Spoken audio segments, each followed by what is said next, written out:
What I want to share with you is one particular narrative of going MACH, and really it's the story of what MACH has done for our business. Okay, so I'm purposely not going to be diving deep into the tech that's weaved into it, but this is not specifically a story of tech. Okay, so I'm actually going to start in the middle of the story at our crossroads. And this moment of time that I'm referring to was mid 2019. And Harry Rosen had already been in e-commerce for 10 years. And we'd gone through very resource intensive upgrades before. We felt like laggards, we being the tech side of the house, in the eyes of the business side of the house. And it's not a nice place to be. We really also knew that we could do better digitally with our .com business, and yet we didn't really know how. We felt stuck. Okay, the things that we wanted to do, we didn't feel like we actually had the right platform in which to execute against them. So we were really faced with four questions, and those were: how might we avoid the endless cycle of needing upgrades to deliver value? Deliver real business value that the business itself can see, not value that services the IT function of the company. How might we invest digitally? How might we invest confidently in digital technologies for the long term? Practically what I mean by that is we were on software, we had vendors that we felt like we always had to stay on top of, and that they were not necessarily satisfying what we needed in the present tense, nor what we felt we could grow into in the future tense. It could not grow with the business. How might we say yes to ideas more than no? So practically, when the business comes to the tech side of the house and says, can we do this? Oftentimes the answer is, no, we can't, or yes, we can, after we do these couple of things, because there's these libraries and versions to upgrade, and then maybe we can come talk to you. But by then the business needs have changed, and so nobody's happy. How might we digitize what makes us unique? Harry Rosen believes that the way we do business, the way that we relate to our customers, is unique, and we did not have the foundation to actually do that digitally. Meet Harry Rosen. So Harry Rosen is an actual person. He is the founder of the company. Well, no one's here from Toronto. This location means something if you're a local. He opened a 500 square foot store in a neighborhood in Toronto called Cabbagetown. It was originally a made-to-measure business. And to do made-to-measure, that is the quintessential high-touch product category within menswear. So you actually have to get to know your customers very intimately. And so he built his business one client at a time. Literally, he was like a founder of CRM. He would actually take notes on his customers to say, oh, you've got that promotion, you work at this place, this is your wife's name. All of these details, nothing was too nuanced for him to actually record. And this is literally on cue cards. Like, we actually have them still in his, well, some of them in his office. And so when a customer would come back, he could follow up and say, oh, hey, did you get that promotion? Did your daughter get married to that guy even though you didn't like him, right? He is 90 years old now. He's still engaged in the business. If anybody actually comes to see us at our central office in Toronto, it's not that uncommon to still see him in the hallways or on the street engaged in conversations with random people. He's just the most amazing conversationalist, actually. Harry had an interesting moment where one of his early customers happens to be, this is dated terminology, but he happened to be an ad man. He worked in marketing in downtown Toronto. And when he learned this about his customer, he made a trade. He said, I'll give you 3 suits and you give me my first ad campaign. And that was the birth of what became, this is the very first ad. I mean, it's a bit small, but it said, I'll just read it to you. It says, this is Harry. Harry has a store. Harry sells suits. Harry's suits are naturally tailored. That was a thing at the time. Harry calls lean, unpadded styling the Cambridge look. Harry specializes in the Cambridge look. If you like the Cambridge look, remember his name, Harry. And so this was the beginning of Harry becoming synonymous with expertise in menswear. So these are some early ads saying, ask Harry, how long should your pants be? How long should your sleeve be? What tie do you match with your suit and shirt? And so expertise was synonymous with Harry Rosen as a brand. Ask Harry, the column, appeared on our website for the longest time, and now it appears in other publications as well, which Ian, the president of the company, Harry's grandson, still authors. Fast forward to today, Harry Rosen is Canada's largest luxury menswear retailer with 40% market share. We have 19 stores, including 5 outlets, and last October we launched an off-price business. It's called Shop Final Cut. It's the first Canadian first Canadian luxury retailer to sell online in Canada. So we've been in the game since 2009. The average store is 18,000 square feet. This is the flagship location in Yorkville. It's a prime neighborhood in Toronto. This is 55,000 square feet. It's the biggest one. And the business itself is now a third generation family owned business. This is inside one of the stores. This is Brunello Cucinelli. So we're selling the finest luxury brands literally in the world: Brunello Cucinelli, Tom Ford, Gucci, what have you. This here is a new streetwear brand called Bastille. And so what I'm trying to express to you here is that the stores themselves are impeccably curated. You go in there, you know that everything being presented to you is the best. And every client gets paired up with what we call a clothing advisor, so their personal stylist. And these relationships are long-lasting and they're meaningful. Clients who get the most out of Harry Rosen have these deep, meaningful relationships. You don't have to shop with them, but those who do get the most out of the brand. And so this is these clothing advisors, this cohort of about 500, are really a big part of this secret sauce that makes Harry Rosen Harry Rosen. But here's the contrast. This is what our website looked like in 2019, which is to say, everything that I just told you is not really reflected here. It's just, it's not unique. This is just a sale banner. There's nothing special about that. So there's this big divergence between the in-store experience and online. The kicker also, bringing us back to 2019, the beginning of this presentation, the middle of the narrative was, this is a local coffee shop, a roaster, Pilot Coffee in Toronto, and they have a Shopify site. And yet, when both Ian and I get subscriptions from them, delivering espresso beans to our houses, and it's like, how come they are such a smaller business and yet their e-commerce experience is better than ours, right? So we knew that something was like fundamentally wrong with how we were going about our digital business. And so we're back at the fork in the road, which is to say, do we choose to reclaim our destiny and finally do things digitally the way that we believe Harry Rosen should be doing it, or not, right?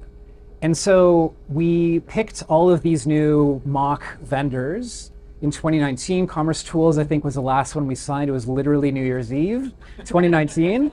That's how we roll. And so we decided to embark on this replatforming journey, which was supposed to be the last replatforming of all time, right? And then COVID hit. This, just so you know, it says Getty Images, wordmark, but this is actually the entrance of the same Bloor Street store that I showed you a few slides ago. It's literally boarded up. COVID hit the business hard. It hit Toronto and Canada hard, hit everybody hard. All of our stores were shuttered.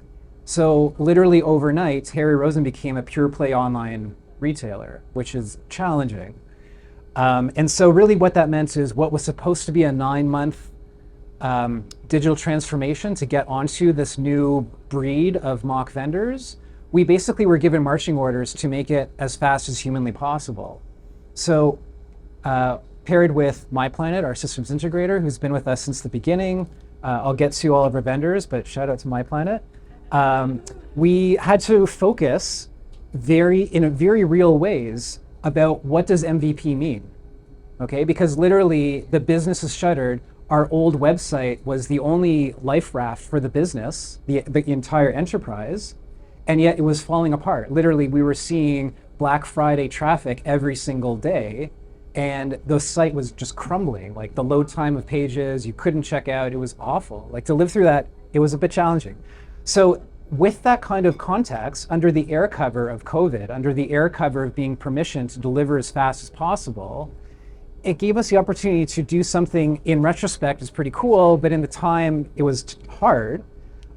So we just pushed as hard as we could, and it allowed us to focus really on what was absolutely necessary. And we made some hard decisions. So for example, we didn't launch with BOPIS. We didn't launch with Wishlist. We did not launch with order history. These are things that are near and dear and important business drivers. BOPIS drove between 10 to 20% of all online sales. Just to cut that off, it was a hard decision, but we did it because we had to go live on the new stack. It was literally like life or death. So this is not an architectural diagram, but simply said, this is what our tech stack looked like before COVID hit. And this is sort of like the graduating class of the vendors we took live with on our new tech stack 5 months later. So yeah, you can see that the development was done by MyPlanet and some internal resourcing, but mostly MyPlanet. And then in August of 22, this is the tech stack we have now. So you can see that like we're moving fast. We're moving fast, and we're able to bring in new vendors very easily. And these are vendors that do what they do the best, and it services our business well. So some business metrics that we've seen, there's a 300% growth in online order revenue, basically 4 nines of uptime at 300 milliseconds, which is fantastic, and 100% improvement in conversion rate. So, what? Oh, yeah. And also some contrast from the before to current states. When we were on the monolith, we did 1 production release about every 6 to 8 weeks with about 50 work items, 50 tickets.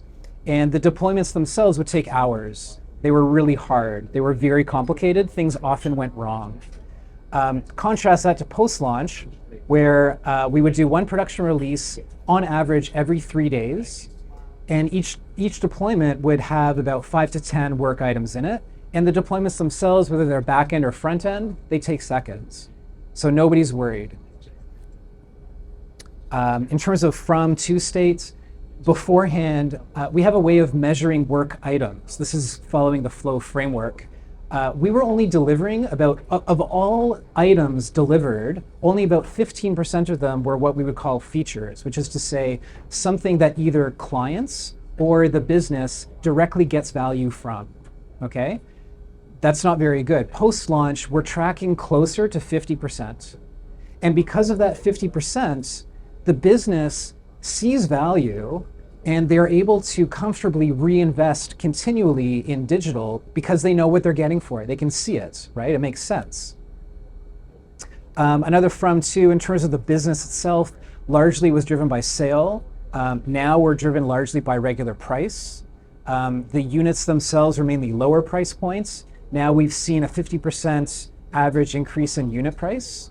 And before, there was mostly different clients. Those who shopped online were not the same as those who shopped in store.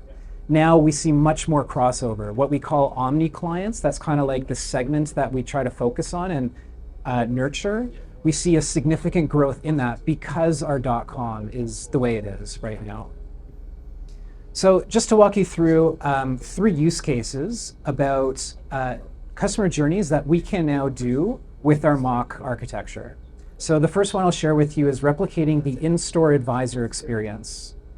The in-store experience, if you experience it yourselves, and I welcome all of you to come, not as a salesman, but just to come like with me so you can get a feel for what we do, but there's a certain kind of magic that happens when your guy knows you so well. Like I'm not exaggerating when the same clothing advisor services multiple generations of the same family.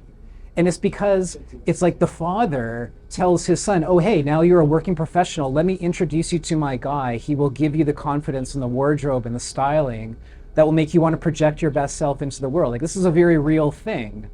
And so what happens there is special. But that was strictly reserved to the in-store experience. You had to go in to see your guy. And so this was something that we chose to digitize. So we have something called laydowns.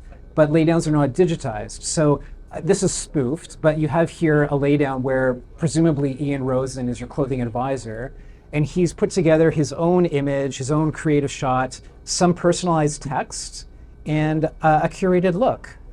So what he's done here is picked not only the styles that I as a client would need, but also down to the size. So as a client, all I have to do is look that over and say, yeah, that's exactly what I need. Add to cart, checkout, right? So the advisors have done all the work digitally to facilitate that sale and essentially drive up the confidence of the customer that what they're buying is indeed what they need. So some of the success metrics we see from these laydowns now drive 10% of our digital sales. It's just one-to-one marketing, essentially. We see a almost 2x AOV lift compared to a client who shops by themselves on the .com. And these are fully commissioned sales. So we're trying to enable and encourage this cohort of clothing advisors to engage with the digital foundations we've given them. The last stat I don't have up here is that clients who shop through a laydown are actually 3 times less likely to return what they've bought, which in apparel is kind of important. Customer journey number 2, turning inspirations into shoppable moments. So it's the convergence from content to commerce experiences. Within the marketing team, they consider their budget with either working dollars or non-working dollars. Working dollars, practically it means like how much leverage are we getting out of these assets? They take photography and everything that the creative team does really seriously. They have a very high threshold, like it's nothing less than perfection than what they're willing to stand for. And so we wanted to find out how much further can we stretch those dollars with our new tech stack. And so the example I'll give you is we have an actual magazine. It's called Harry Magazine. Comes out once every season, so twice a year. And it's a huge investment, not only by money, but also by internal resource allocation to produce this thing. But this thing, it has a very short half-life, right? But if we actually deconstructed every investment we make in that magazine, all of those assets, we can use them in later seasons, we can use them in other campaigns, we can use them in all sorts of different applications. So here what I'm showing you is, on the left, you see a creative shot we took for the last spring issue, actually. And we have this button, it's called Get the Look. And what we do is we surface up the exact items that this model is wearing, and you can buy them right then and there, even though this Get the Look asset is serviced on a content page, on an editorial page. So you can add it to cart. You can essentially buy from the content page. The next example I'll show you, this is another beautiful bomber here that the guy's wearing. And you can see here covering that thumbnail, you can see there's the add to wish list button. And then we take it one step further where the client may say, oh, I really like that look. That's cool that it's $1,300, but show me what else is similar to it because it's beyond my price point, right? So we're surfacing up essentially a lower funnel search experience from the content page. And this is all from just stitching together the tech stack we have. The last application of stretching these marketing dollars is what you see here are literally 2 window displays from our Bloor Yorkville location. It's a street level location. Some of our stores are in malls. A lot of clients are, they're going to and fro. They're going to their lunch, they're going to their office. And so we want to still capture that moment of inspiration as they're walking by and kind of rubbernecking, checking out the display. They can just bring out their mobile, snap the QR code, and then shop that look later, right? So we're kind of like saving that moment. And what we see in terms of business metrics we see from doing this stuff, 100% increase in page views per session, a 300% lift in content page value, and our marketing spend has only gone up since 2020 by 10%, and yet we're getting so much more from those dollars. So in terms of working dollars, now it kind of comes full circle. The last customer journey I'll share with you is creating seamless journeys from online to in-store, okay? So the question is, this looks familiar, right? Everybody does it. It's not really what we want to be in the business of doing, but the clincher here is that most of these offers are only available online, right? And yeah, you could replicate that online promotion in store, in your in-store POS or ERP, but that's not seamless. That creates friction internally, right? You're replicating, you're trying to fabricate something. So what is the point? What am I getting at here? the punchline here is really that, sorry, let me just rewind the tape a second. What we are actually, we haven't yet put this into production, but we are very close to leveraging the commercetools discounting engine for the in-store transactions. So basically we will have one system, the commercetools within the MACH Alliance, to orchestrate discounts across any points where the customer can transact, right? So it's good for our buying team, it's good for our e-com merchandising team, it's good for the client because the discount itself is available everywhere. So the point is that for us, in our business context, going MACH enables us to have a foundation for omni-channel journeys, like real journeys. I'm not talking stuff off in the fuzzy future on our roadmap. Like, we actually are orchestrating all of these entities: product pricing, discounts, inventory, loyalty, client records, and orders. These entities, these objects, are available wherever the customer is. I don't want to let on what we are setting out to do in the next year, but we have all of the ingredients in place to actually realize upon this goal. So I'd love to be able to like come back in a year and share like what we've actually done. But yeah, so I believe in what we're doing. I believe that we're actually bringing something that sounds very lofty to life in a very practical way, and that's what it's affected us with. So it's not just technology for technology's sake. I hope the message here is that going MACH has very real business impact, and other things I'll just allude to in terms of how going MACH has affected the business holistically. It's enabled business users, which is a strong point. The tech that we had historically was kept behind doors, right? There was like the tech team. But now there's nothing that gives me greater pleasure when, say, Nazia, who's on our e-commerce team, comes up with a way to orchestrate a discount that is unconventional even for commercetools, as in it wasn't meant to do that, but you could anyways, right? Like, that's really cool that our business users are figuring out new and creative ways. They're able to apply their own creativity in ways that they were always handcuffed. Building up a product organization. So we are now able to actually, like under the digital team, which is where I sit in the org chart, we're actually able to hire product owners, product managers. Whereas historically, we were hiring for very specific, very tech-focused roles like BA, PM, Scrum Master. Now we're hiring for people at a more abstract level who can interface with the business and say, what are the problems you are trying to solve? We are with you along the way, right? So the stakeholdering, those conversations, this is all very new to us, and it's really reaping benefits. There's this amazing flywheel effect that's taken off. The third point here is focusing on value streams. So we are able to focus, say, a family of tools. So everything that involves the cart through to the order lifecycle, the end of the order lifecycle, say all of the instrumentation required for that part of the journey, give one person ownership of it and dedicate an engineering team just to that. So that's the unlock for us to actually iterate quickly so that engineers aren't pulled from this project to that, and they're trying to, be pulled 10% energy on multiple things. Just focus on this, right? So that's going to really allow us to start moving even faster. The fourth point is there's a shared language between business and technology teams. We have a seat at the table at the highest levels of the organization in ways that we never have before. And the last thing is there's much tighter coordination across the enterprise. So if logistics needs a thing, we can deliver on it. If loss prevention or store ops wants to know if we can do a thing and when we can do it, we can have that conversation and not disappoint them, right? Also, the last point is that we're all now working within Jira, so all work is visible, and they know what we're working on. It's not all just like you ask for something and then it goes behind a curtain and you may get it back in some altered state. Everybody is engaged with what we're doing. Like, everybody's pivoted towards digital.